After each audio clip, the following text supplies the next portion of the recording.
distant on this continent lies a world where the road simply ends, not at a border or checkpoint, but at the edge of a vast spruce forest.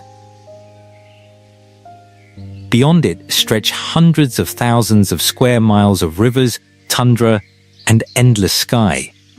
No highways continue. To travel farther, you must fly, float, or cross frozen rivers that become winter roads. Here, the landscape is connected by water instead of asphalt. Tea-colored rivers wind through the wilderness, bush plains land beside log cabins hung with drying salmon, and snow arrives in September, often lingering until May. Entire villages rely on aircraft for food and supplies, where a gallon of milk can cost $15 if the weather allows deliveries. Distance is measured in flight time, not miles, and a single fog-covered runway can isolate a community for days. Yet in this harsh wilderness, people have built resilient communities, proving that isolation is not an obstacle, but simply another way of life. This is a place caught between two ages that most of the world assumes cannot coexist. Satellite dishes bolted to century-old sod-roofed cabins, aluminum skiffs equipped with GPS navigating rivers their grandparents ran by reading current and cloud. It holds the ancient rhythm of subsistence, the hunt, the harvest, the smoke of the fish rack, alongside the pulse of the modern world, delivered twice a week by mail plane. The snow machine has replaced the dog team as the primary means of winter travel for most. Yet the dog team has never disappeared. It has become sacred rather than essential. Kept alive by mushers who now run not for necessity, but for meaning. This is a story not of a frontier being tamed, but of a people who have chosen, generation after generation, not to tame it, who have instead learned its terms and built a civilization within them rather than against them. This is Alaska's bush, and what follows is the story of a way of life measured not by what it lacks, but by what it has never needed. Before the story goes further, drop a comment below with the place you're watching from tonight, the city, the country, the coastline, wherever this finds you. Somewhere out there, a place just as far from a paved road as this one is watching back.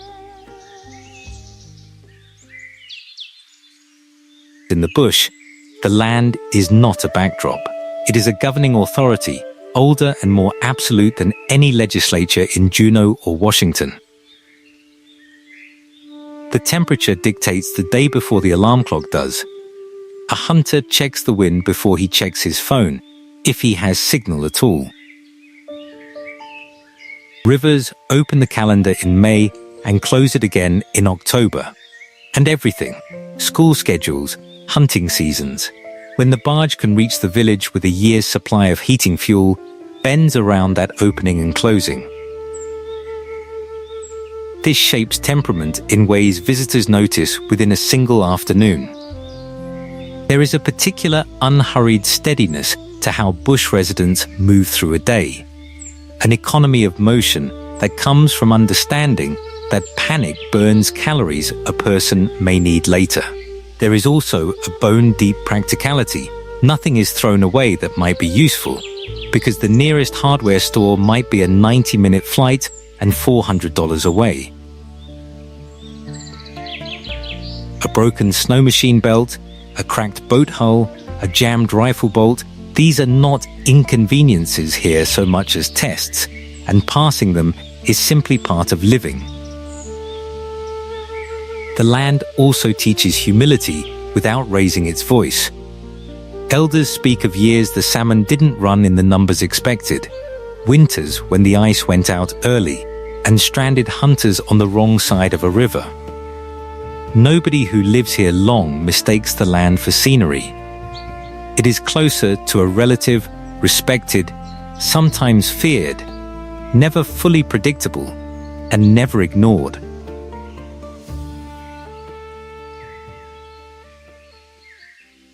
Most bush communities number not in the thousands, but in the hundreds. A village of 200 souls is not unusual, and some hold barely 80. In a place this size, anonymity does not exist. Everyone knows not just everyone's name, but their boat, their dog team's bark, the cough of their four-wheeler's engine from 300 yards away. This intimacy carries weight in both directions. A stranger's business becomes common knowledge within hours: who caught fish today, whose brother flew out for a medical appointment, whose stovepipe needs replacing before winter. But that same transparency means no one truly struggles alone. If a widow's woodpile runs low, someone notices before she has to ask. If a hunter doesn't return from the river by dark, half the village is on the radio within the hour. Organizing a search before panic can take hold. Visitors sometimes mistake this closeness for a lack of privacy, and in the strictest sense, they are right.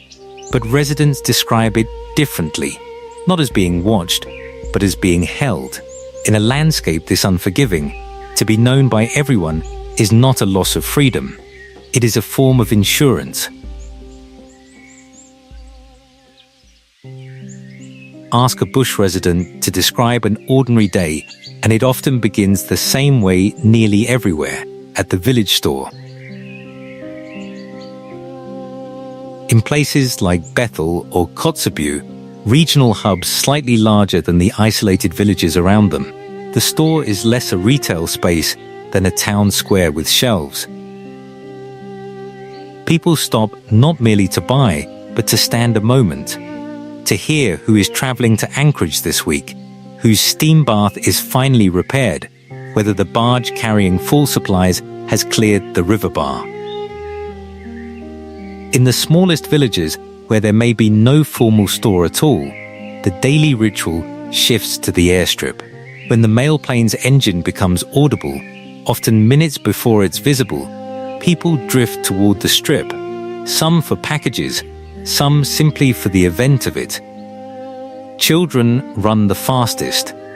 Elders walk unhurried, having seen 10,000 such arrivals already. Radio remains a genuine daily ritual in a way few outsiders expect. Village stations broadcast open messages, birthday greetings, requests for a ride upriver, notices that someone's boat motor is for sale. Read aloud in the cadence of a community that still speaks to itself directly, rather than through a screen. A greeting on the boardwalk, a nod from a passing four-wheeler, a shared thermos of coffee on a porch step. These small currencies of acknowledgement stitch an ordinary Tuesday into something recognizably communal.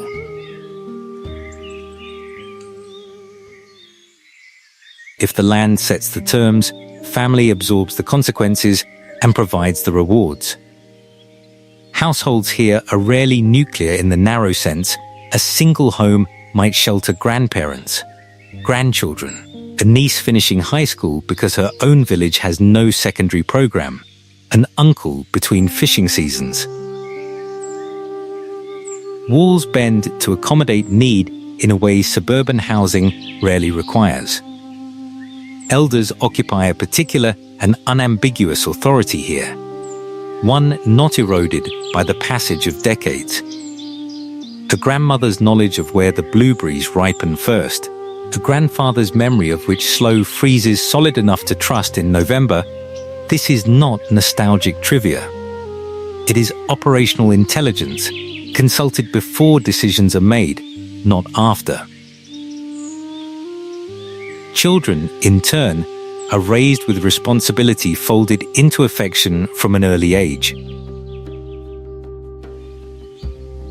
A 10-year-old may already know how to run a boat motor, check a fish net, or split kindling. not because childhood is rushed here, but because contribution is how love is expressed in a household where every set of capable hands matters to whether the family eats well through winter.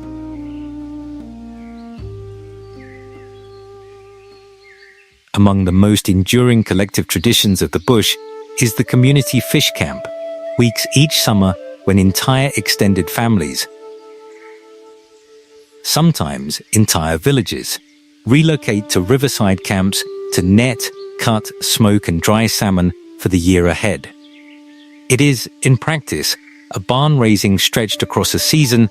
No single household could process the volume of fish needed to survive winter alone, so the labor is shared and rotated. Everyone from 8-year-olds threading fillets onto racks to elders directing the smoke fires that will cure them. Alongside fish camp stands the potlatch, a gathering most prominent among Athabascan and other interior communities, held to mark a death, a naming, or simply to redistribute abundance across a community. Families who have had a good hunting or fishing year prepare gifts and food for the entire village, sometimes for neighboring villages too, in a tradition that treats surplus not as something to hoard, but as something with an obligation attached. A successful moose hunt in this framework is never fully private property. From the moment it is taken, it belongs partly to the community that shares in both the meat and the gratitude. These are not quaint observances performed for outsiders. They are the load-bearing infrastructure of survival, mutual aid systems refined over centuries so that no single bad season becomes a catastrophe the community cannot absorb together.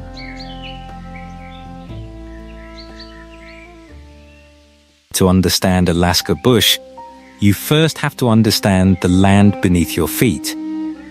Nearly every journey into remote Alaska passes through one of two enormous ecosystems, the taiga and the tundra. Together, they cover millions of square kilometers and form one of the largest continuous wilderness regions left anywhere on Earth. They are neighbors, but they could hardly be more different. The taiga, often called the boreal forest, stretches across Alaska's interior like an endless green ocean. It is part of a forest belt that circles the northern hemisphere through Canada, Scandinavia, and Siberia, making it the largest terrestrial biome on the planet. In Alaska, black spruce dominates much of the landscape, joined by white spruce, paper birch, quaking aspen, balsam poplar, and scattered willow thickets along rivers. From above, it appears almost unbroken, yet on the ground it is a constantly changing mosaic of rivers, bogs, muskeg, ponds, burned forests, and new growth. Wildfire is not an enemy here, it is one of the architects of the forest.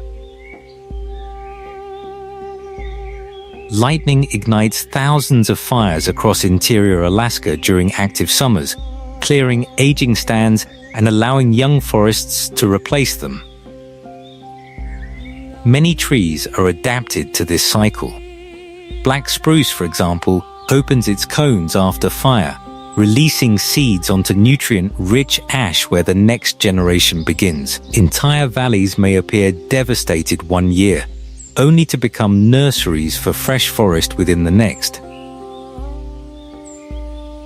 The taiga is shaped as much by water as by trees. Countless rivers, including the mighty Yukon, Kuskokwim, and Tanana, flow through the forest, carrying salmon, sediment, and nutrients across enormous distances. Beaver ponds interrupt streams, creating wetlands that support countless other species. Beneath much of the ground lies discontinuous permafrost, permanently frozen soil that influences where trees grow and where water collects. In some places, the earth seems solid until summer warmth softens the upper layer into muddy muskeg that can swallow boots and even heavy machinery. Life in the taiga follows the rhythm of the forest itself. Trees may stand for centuries before fire reshapes the landscape. Fallen trunks become homes for fungi, insects, mosses, and seedlings. Every stage of the forest's life creates opportunities for different plants and animals. What appears to be endless sameness is, in reality, extraordinary ecological diversity. Eventually, the trees begin to thin. Spruce becomes shorter, more twisted, and farther apart until, almost without notice, they disappear altogether. This is the beginning of the tundra. The tundra is not simply a colder version of the forest, it is an entirely different world. Trees can no longer establish themselves, leaving an open landscape carpeted with mosses, lichens, sedges, dwarf shrubs, cotton grass, and tiny flowering plants. Although it appears barren from a distance, the ground is astonishingly alive. During the brief growing season, millions of wildflowers bloom almost simultaneously, transforming sections of the Arctic into fields of yellow, purple, pink, and white. The absence of trees changes everything. There is nothing to block the horizon, nothing to shelter movement, and very little to interrupt the sweeping openness of the land. Rivers braid across broad valleys, shallow ponds reflect the endless sky, and ancient ice-shaped hills stretch toward horizons that seem impossibly distant. The tundra also stores one of Earth's greatest natural archives. Locked beneath its surface lies permafrost that has preserved ancient plants, Ice Age animals, pollen, and even traces of prehistoric ecosystems for thousands of years. Scientists continue to recover remarkably preserved mammoths, bison, wolves, and other animals from these frozen soils, offering rare windows into worlds that vanished long before recorded history. For the people who call the bush home, neither taiga nor tundra is merely scenery. They determine where villages stand, where fish run, where berries ripen, where caribou migrate, and how generations have learned to travel, hunt, and survive. The landscape is not simply inhabited, it teaches.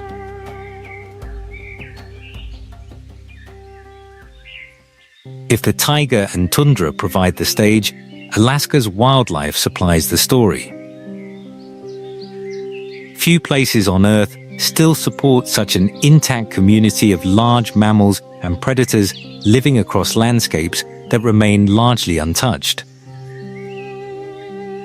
The most familiar resident is the moose. Alaska supports the largest moose in the world, with mature bulls standing well over 2 meters at the shoulder and weighing more than 700 kilograms. Their enormous antlers, sometimes spanning nearly 2 meters across, are grown from scratch every year before being shed each winter.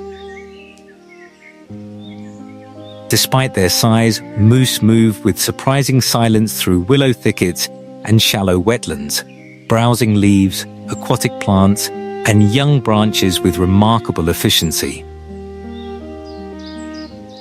Sharing these forests are black bears and the larger brown bears, including the famous coastal populations often called grizzlies.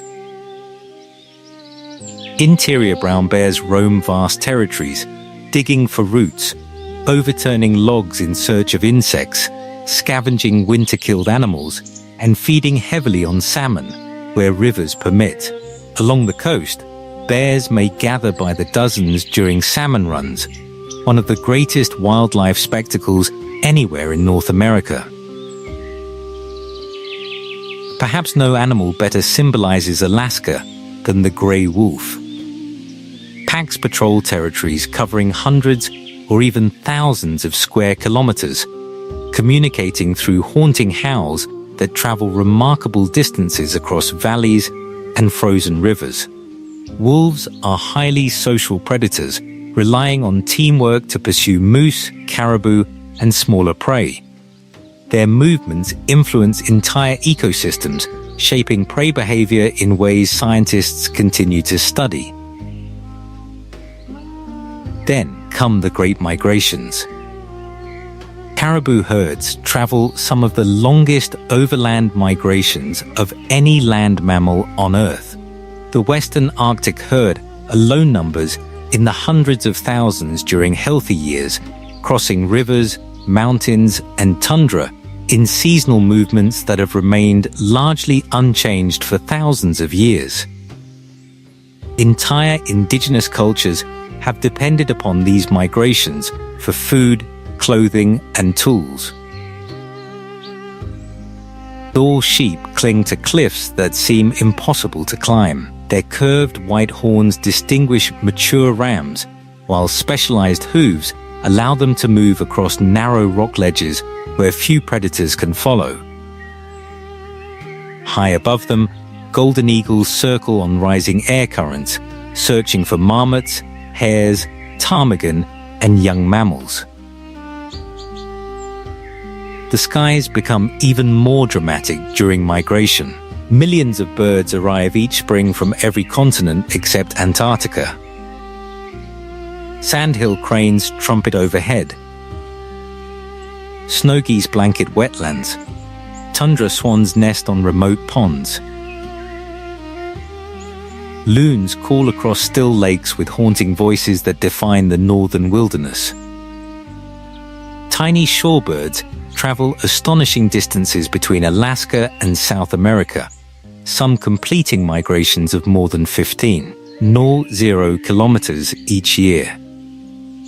One of Alaska's most remarkable birds is the willow ptarmigan, the state bird.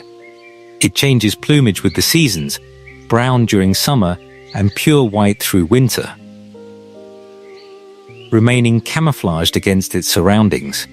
Nearby, snowy owls hunt silently across open tundra, while gyrfalcons, the world's largest falcons, pursue ptarmigan at breathtaking speed.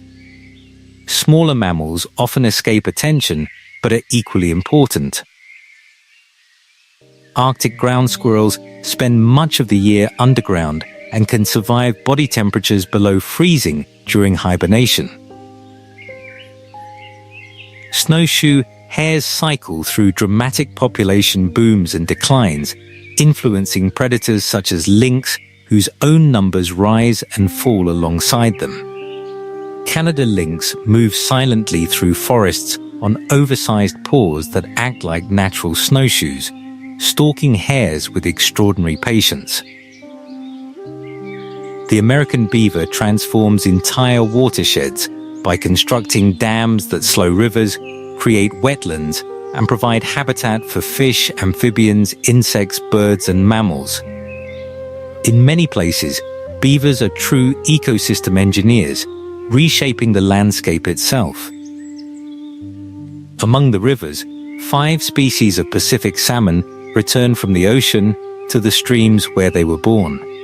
Chinook, sockeye, coho, chum, and pink salmon transport nutrients hundreds of kilometers inland. After spawning, their bodies nourish bears, eagles, foxes, wolves, insects, forests, and even the trees themselves. Scientists have found marine-derived nutrients from salmon embedded within the growth rings of spruce trees far from the coast. In Arctic rivers swim lake trout, Arctic grayling, northern pike, dolly varden, and inconnu, known locally as sheefish, while coastal waters host seals, sea otters, Steller sea lions, and several whale species. Humpback whales gather to feed during summer, while beluga whales navigate estuaries with remarkable social behavior. Offshore, pods of orcas patrol both coastal waters and the open sea, hunting fish or marine mammals depending on their population. The smallest creatures are no less influential. Mosquitoes hatch in astonishing numbers across wetlands each summer, providing food for countless birds, fish, dragonflies, and bats. Though infamous among visitors, they are a foundation of northern food webs. Even scavengers have essential roles. Ravens follow wolves, watching patiently for opportunities to feed from their kills. Wolverines, among the toughest mammals in North America, roam immense territories, capable of traveling extraordinary distances through deep snow in search of carrion or prey. Foxes, martens, mink, river otters, ermines, and countless smaller predators occupy every available niche. What makes the Alaska bush extraordinary is not merely the number of species, but the integrity of the relationships between them. Predators still hunt naturally. Rivers still flood freely. Migrations continue across hundreds of kilometers. Forest fires renew the land. Salmon still connect the ocean to inland forests. In much of the world, these ecological processes survive only inside protected reserves. Across vast regions of the Alaska bush, they remain the ordinary rhythm of everyday life. Here, humanity is not the master of the wilderness. It is simply another neighbor learning, as generations before have learned, to live within one of the last great functioning wild ecosystems left on Earth.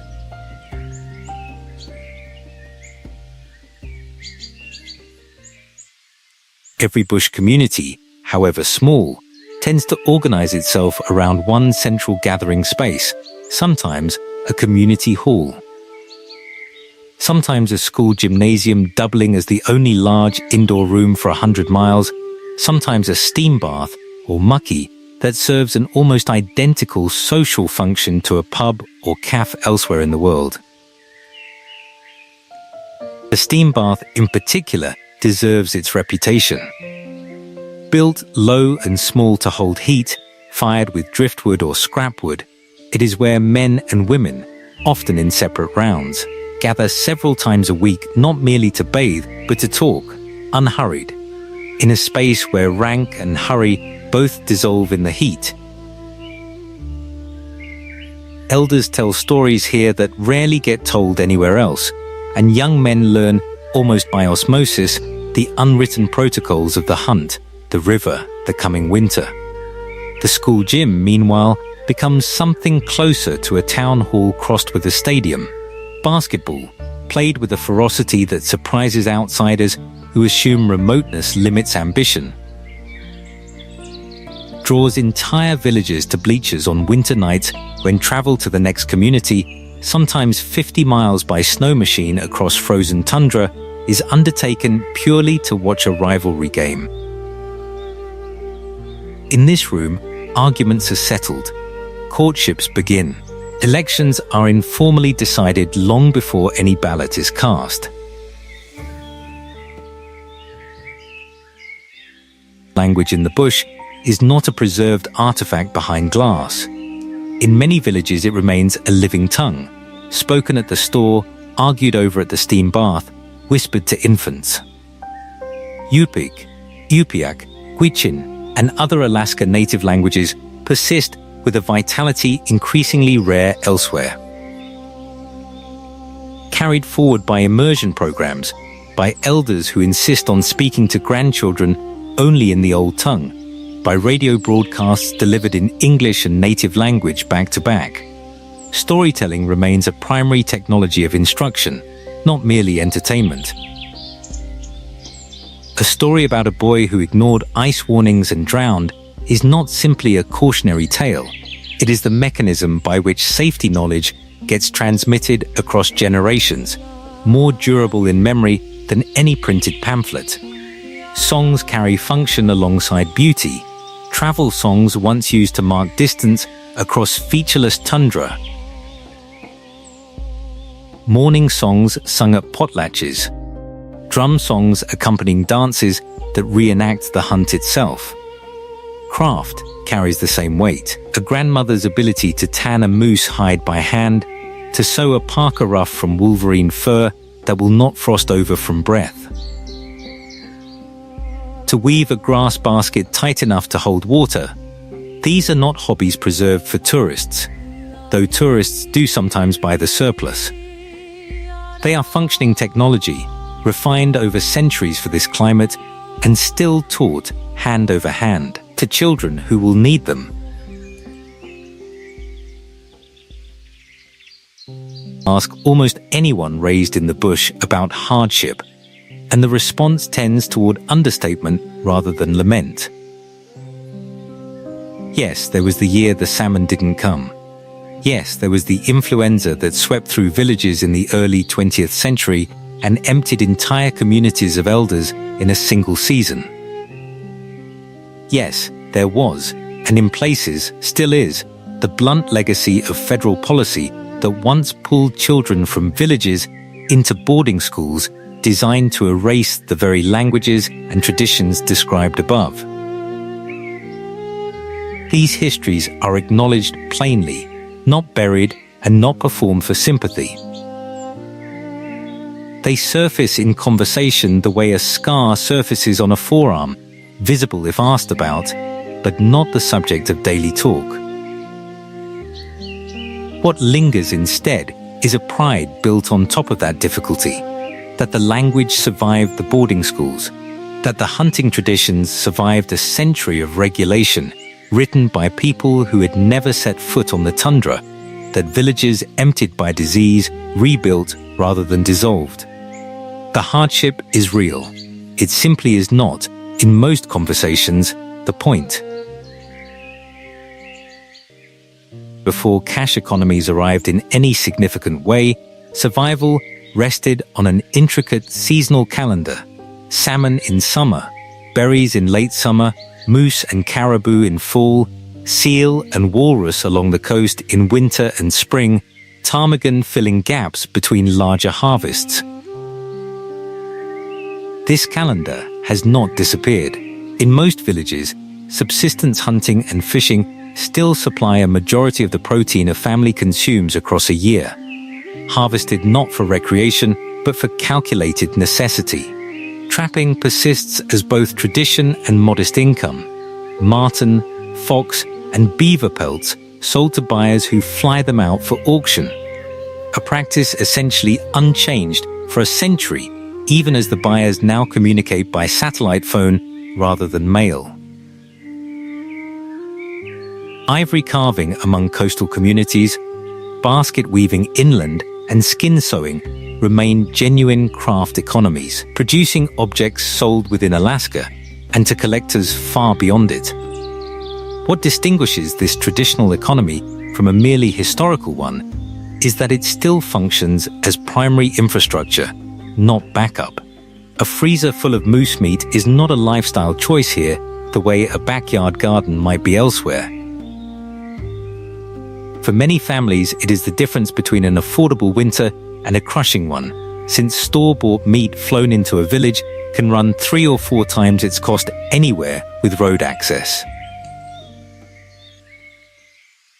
Unlike regions where tradition gradually surrenders ground to a global economy, the bush presents something closer to an armed truce between the two. Satellite dishes for internet now sit outside cabins that still lack running water.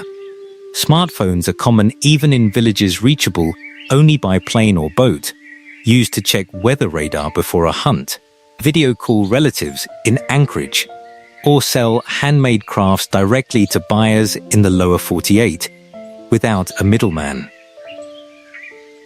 Yet the deeper economic structures of the outside world remain held at arm's length. Corporate retail chains are almost entirely absent.